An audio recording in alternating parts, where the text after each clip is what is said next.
Hey, what's up you guys? Welcome back to the channel. It is your local problematic Leo, and today on Dress to Kill, I figure since he's gotten a little bit of a rework, we should go ahead and revisit Frost. Now, specifically today we're going to be taking a look at his TennoGen skins. I figured Frost Heirloom is off of the table, and his Harka Deluxe is a little bit, let's say, older. More vintage. We should go ahead and delve into the vault of player created skins. Now, I am going to put this out there to you for any of your Frost aficionados. I do figure you probably have a couple of these already stashed away, but for anybody who doesn't know that these exist, it's going to be a nice little look at them. But before we jump into any of that, I did want to do a little bit of housekeeping. First and foremost, I'm posing a question. Do you guys still care about builds? Is that a thing? I was considering putting a build in this video, but I don't know. I feel like it's a little bit outdated. Number two, I am back into streaming, so, hold me accountable. Go ahead and follow me on twitch.tv/agayGuyPlays. I'm trying to do like some Sunday morning streams and maybe like a smattering amongst the rest of the week. And last but not least, I genuinely don't know. I've lost my train of thought and I will probably ask you sometime later in this video. So without ado, let's get dressed. So as always, we start things off with a little bit of a disclaimer. You're going to find all the color codes for these customizations down in the description box below. R stands for row, C stands for column, and the palette name will be there as well. I'm sure you can figure out the rest. Now, let's finally jump into it. I figured we should start off with, the iconic Frost look, but updated with a little bit of Hitsusan pizzazz. Now, the thing that I absolutely love about Hitsusan is he's just got really good clean lines, and he kind of somehow always makes things feel a little bit classier, which I think he did a great job with the skin. I mean, look at that tailoring on the back. Oh, all of that light and shade work. And he has gone on record to say that the way that he kind of like uses the different levels in his skins is to make everything like not mess upable. You really can't make one of the Hitsusan skins look bad without going out of your way to do so. Now, I did go ahead and do a little bit of a twist on the helmet because is it Reiku? It is Reiku. Good. He has the Zastruga helmet. So we've got the Frost Emperor skin on the body, and then we've got the Zastruga skin on the helmet. And I think that they're just a beautiful pairing because they are really nice and classy. Now, what I'm going to do real quick is I do feel like the Sapphire Ephemera is doing a little much right now, and I really want the skin to just shine through because it's so sleek, it's so clean, and I do have to say that, man, you mix that with the TennoGen shoulder pads and all of those kind of things, which is also very sleek and very clean. You get this kind of like futuristic vibe look, which I absolutely love. I went ahead and tossed on the Mag Heirloom Signa because I feel like it frames the headpiece really, really nicely. You can take it off for an even cleaner look if you just want it to be simple, and even that, ooh, it's looking kind of sexy. And actually, while we're there, we're going to go ahead and take a look at possibly one of the funniest things when I was going ahead and doing the customizations. You know how you can actually toggle off and on the prime details? I want you to take a look at this right now. So this, pay attention to the neck.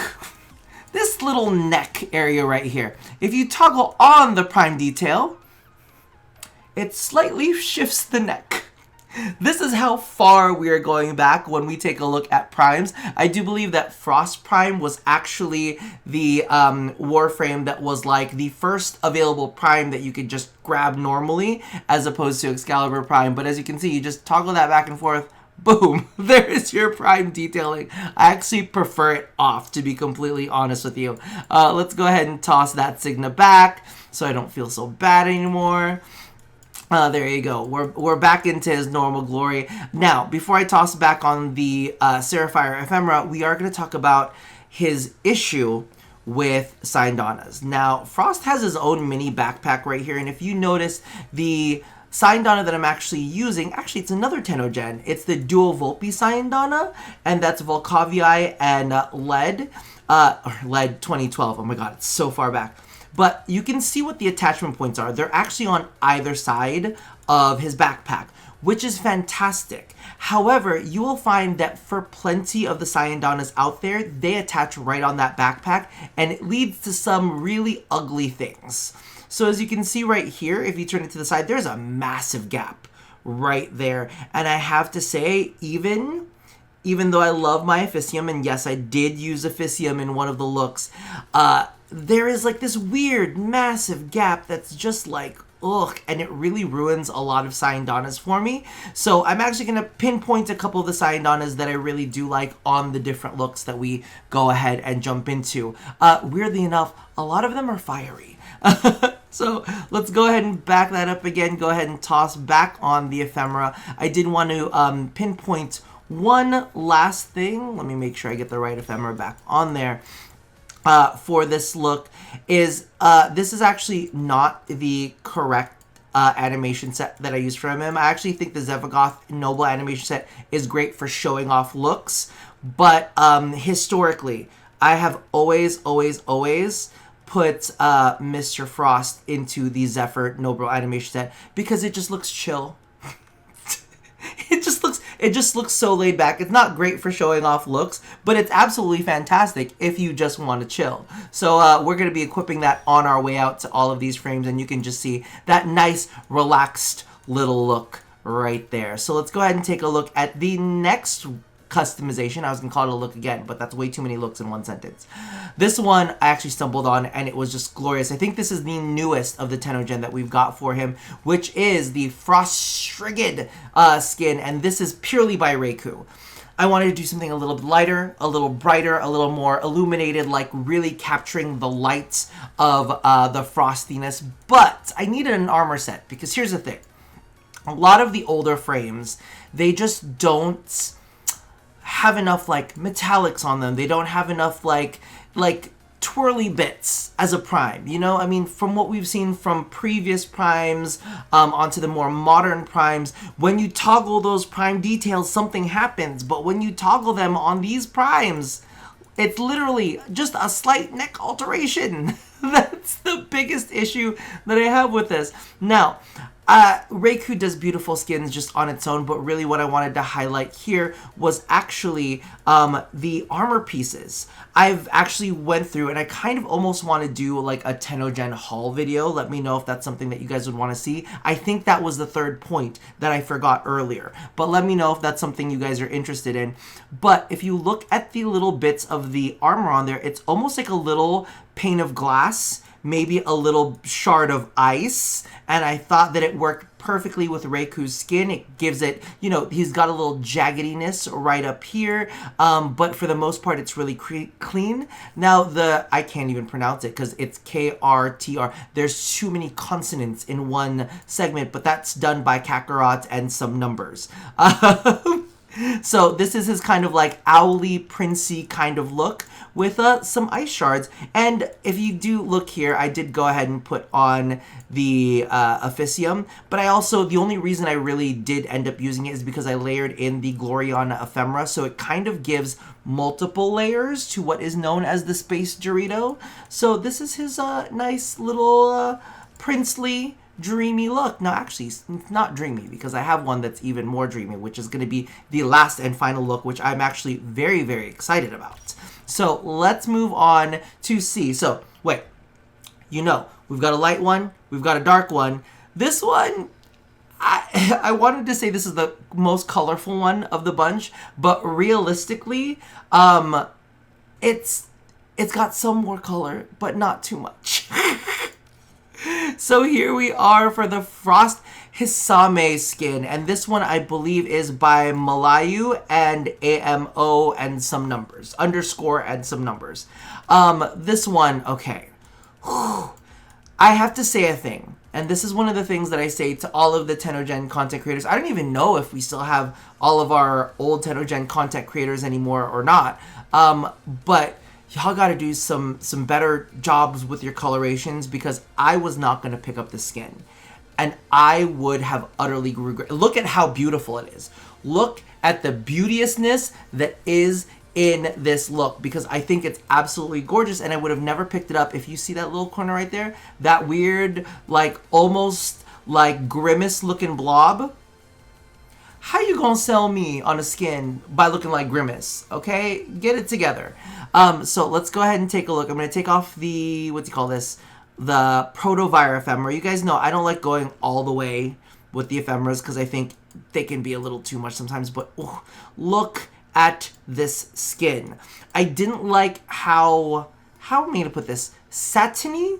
The skin was. It's a little shiny for me. It's a little reflective. I wish the non-metallic textures were a little dialed back in it. But you know what? If you subdue the texture a little bit, it actually looks very, very pretty. I wanted this one to kind of have almost like a slightly taupey, purpley tone to it to kind of like have a dreamy feel. So that's where we are with that. And then, of course, we have the Namor Nyamor armor set on there because he's Frost. We're going to do some, like, frosty, like, little ice shards on him. And I thought that with the way that the face part of the helmet looks, I think it looks absolutely fantastic. We went ahead and tossed on the Moetic Signa on top to kind of give a little bobble up there and kind of like frame the dome of the head a little bit more. Give it a little cone head, but like fashion, you know what I mean? So as you can see, we are back to another SANDR. I should have, oh, we did Officium, I showed you. So you can see the attachment point of this one. This is actually going to be the 6. The Saturn Wolf of Saturn 6 Sayandana, right? Saturn 6 Sayandana. And I actually really do like the Sayandana because it like sticks to his back as opposed to having that weird overhang. There was another one that I wanted to show off that was like a terrible, terrible, painful overhang that made me just gasp in horror because there are so many bad ones. But I did want to go ahead and highlight a couple of the Sayandanas. And like I said, this is actually one of my favorite Sayandanas, but it is definitely a fire Sayandana. Okay, hold on. Let me go ahead and toss on the what is it called? Oh no, not that. Let me toss on the ephemera so you can kind of get the full effect of all of this. So you can see it all going at the same time. I kind of have a thing for it. I kind of love it. Like when you see it from the front and you could see it, you know, if you could see it from the front is juicy. But I really, really like it. And the attachment point, look at how tight that attachment point is. Oh my God. They need to go back and fix some attachment points because like there are some gnarly Sayandanas. Like if you look at the Serrator, look at how much, what is that gap? What is that gap right there? It's just way too much. But you know, the TennoGen attaches really nicely straight to the back. The Seraphire, if I just find all of the fire Sayandanas scarily, they for some reason work on him really, really well. See? That one's pretty, but that one's a flat plate, so that one's gonna do that, and there's an effect. Oh, I'm going to show you another one that I think works really, really well. It's an ancient Sayandana too. So people will most likely have it. The Daru. Look, okay. See, you see that little metallic point right there? It's like it was made to sit on him so perfectly, right? I could even argue that with the little bars that it has up here, it's absolutely it looks so good. I think there was a Korra's Sayandana that was really good on it too, but I cannot remember the name of that if I'm going to be completely honest with you. And I don't know if I really want to spend the time looking. I just want to show all the beauteousness of this. I'm looking for it. It's not going to happen actually. It's a sad moment. This is not it. No, that's scary. No, it is Korra. Oh, it's a different Korra one. See, they tricked me. They tricked me with a different Korra one. But yeah, it's a little bit, the Seraphim one's kind of nice too. It's a lot. If you like a lot, it's on there. I'm just trying to scrub through real fast to see if I can actually spot it. And I don't think I can. And I know you guys are probably yelling at me right now because you could probably see it. Let's see how this one looks. I usually like the Uru. See, this one looks good too. That one looks pretty good. And I'm going to stop there because I think that you guys are probably tired of taking a look at that. Anyway, let's go ahead and put back the Saturn 6 Sat, and we'll get back to the original customization. So that basically about does it for the Frost TennoGen skins that I've been playing around with. I really ended up liking, and it's almost weird because I feel like these are the 3 types of ephemera that I go through at the same time. We gotta change this to Zephyr so that you guys know that he's chill. that he's relaxed. These are actually usually the looks that I kind of go for a lot when it comes to it. Usually something with the Seraphier, right? The Femra. The other one is going to be one of the Sisters of Parvos ones. And then, of course, we got to go with a little bit of Protovire. Those are the ones that I go to. I'm actually kind of curious to see real quick, since we're here, let's take a look at the step 1 of the Jade Light. And it looks like coconut flakes. I'm going to go ahead and pass on that. So let me know how you guys like these looks down in the comments below. Would you guys like to see more TennoGen based videos? Would you like to see a TennoGen haul at all?